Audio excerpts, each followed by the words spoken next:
of you believe we need to find a way to replace radical judges, not just endure them?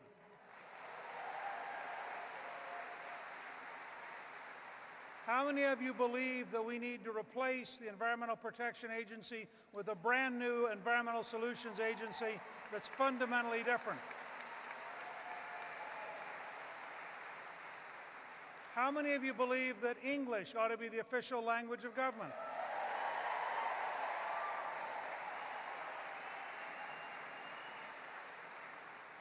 How many of you would like to see us replace a $2 trillion annual deficit with a balanced budget with no tax increases? Now, the reason I'm giving you that list is, think about it. You just described a level of change dramatically greater than just a presidential campaign.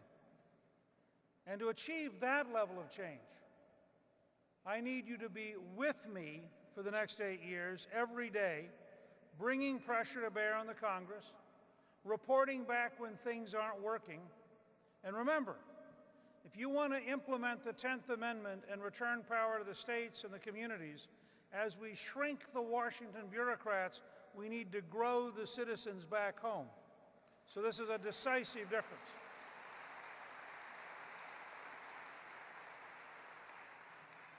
There's a core difference between where I believe America needs to go and where Barack Obama believes America needs to go. And this is the heart of the debate we should have over the next year. I believe America is an exceptional country in which our founding fathers declared in the Declaration of Independence, we are endowed by our Creator with certain unalienable rights. Now, what does that mean? That means we have asserted in America the power comes from God to each one of you personally. You're sovereign.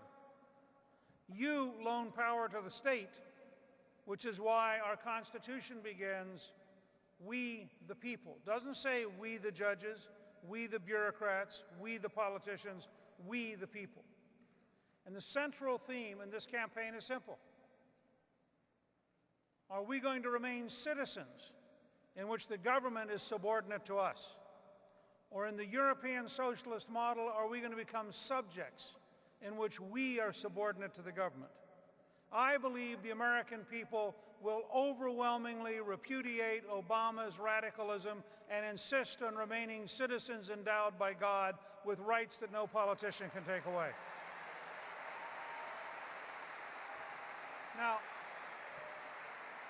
you know, you can also take it from this very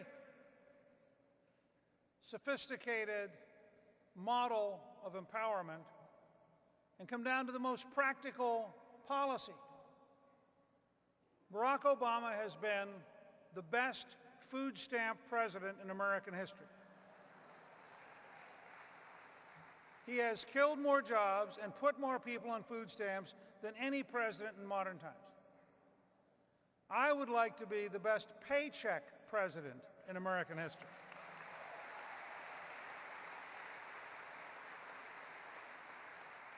I believe this gives you an enormous opportunity, because I believe that you can go into every neighborhood of every town in Florida, to every ethnic background, and you can say to people, would you rather your children grow up to a life of food stamps and dependency, or would you rather your children grow up to a life of paychecks and independent?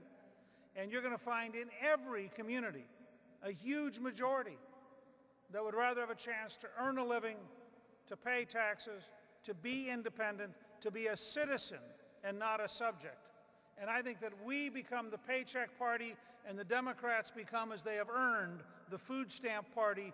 We will beat them decisively at every level of government in 2012.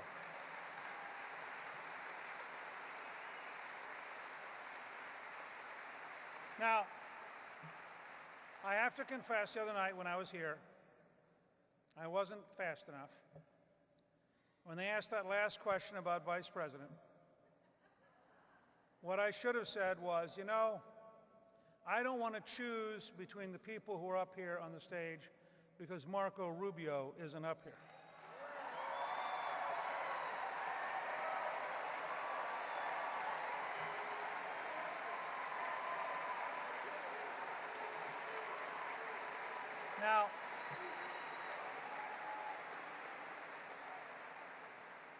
Now, I'm not saying anything specific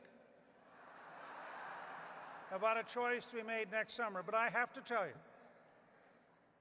when you imagine Marco Rubio debating Joe Biden,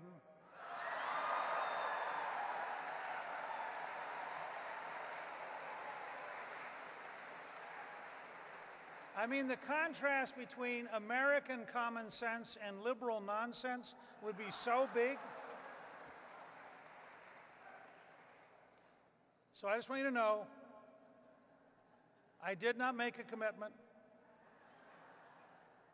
but I have known Marco since long before he was Speaker of the House, and he is a remarkable person, and I guarantee you he will be on the short list for anybody who becomes our nominee because he is such a great natural talent.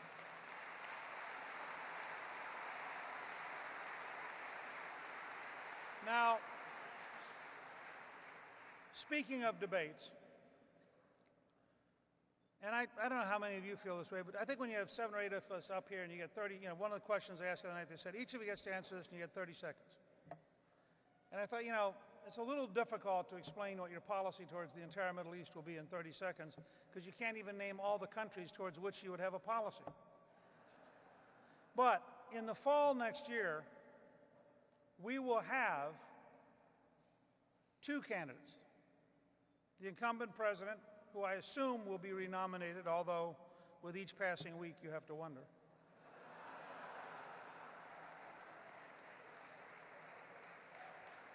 But for planning purposes, let's assume that he'll be renominated. I want you to know, if you choose me and I am allowed to be your nominee, I will immediately challenge President Obama to 7 Lincoln Douglas-style 3-hour debates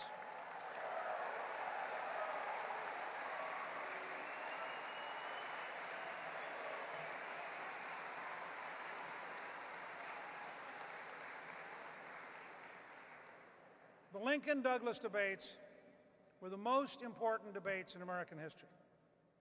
In many ways, they almost rival the Federalist Papers as one of those landmark moments.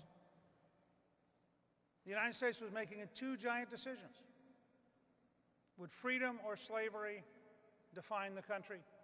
Would we remain a union or end up in disunion? Lincoln, who at that point had no great standing, having been a 1-term congressman, campaigned against Douglas, who was the most famous senator in the country. He started by saying, why don't we debate every day for 105 days? And Douglas ignored him. He then began following Douglas. Wherever Douglas went, he went the following day. And whatever Douglas said, he answered the following day. Douglas finally got so frustrated watching his press get undone by Lincoln. They said, all right. Lincoln said, well, since you don't want to do one every day, let's do one in every congressional district. Douglas said, we already followed me in 3 districts. That leaves 7. I'll agree to 7 debates. Think about how different they were. 3 hours, no moderator, a timekeeper, 2 adults, a serious conversation.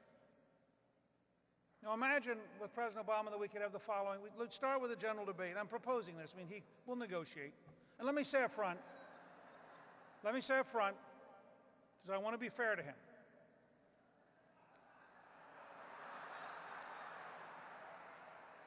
If he wants to, for his purposes, use a teleprompter for the debates,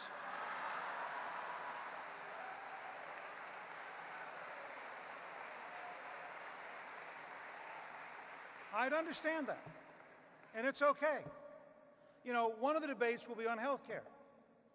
If I was trying to defend Obamacare for 90 minutes, I'd want to have a teleprompter. But I can also tell you, because I don't use teleprompters, I don't use talking points, I just try to talk from the heart. that my side of the stage won't have a teleprompter. I'm going to suggest to the President that two of the debates be general, the opening debate and the closing debate, and we just talk about the future of America. That at least one of the debates be on health care, and we talk about Obamacare or something better than Obamacare. I would like to see one of the debates be food stamps versus paychecks, but that's probably too partisan. So I understand that the President we could talk about economic growth and jobs. For example, we actually know what works. I've done it. I've been involved twice in my life. In the late 1970s, I worked with Jude Winniski and Art Laffer and Jack Kemp, and we developed supply-side economics. Ronald Reagan campaigned on it in 1980. In this month, September of 1983, exactly the same point in Reagan's first term, having inherited Jimmy Carter's recession, the American people created 1,100,000 new jobs.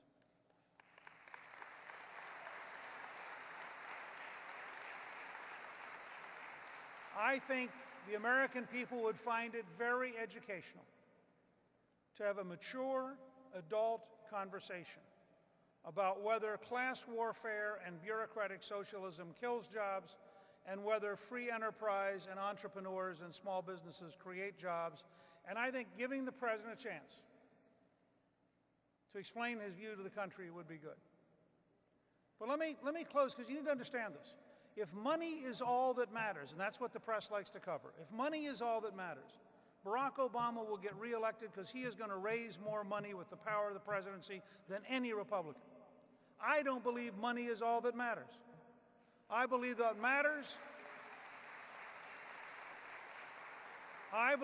matters is the American people and their desire for a better future and their desire for an American future and their repudiation of a failed European socialist bureaucratic model of class warfare that does not work, cannot work, will never work.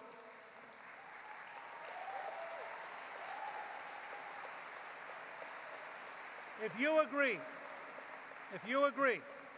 that having a clear, vivid choice between two value systems, two systems of achievement, two systems of getting things done is where we need to go, so we strip away his $1 billion of advertising with 21 hours of face-to-face, honest talk viewed by the entire American nation with no baloney from the news media. If you agree with that, go to newt.org, sign up. I need your help. I want you to be with me for the next 8 years, not just for me.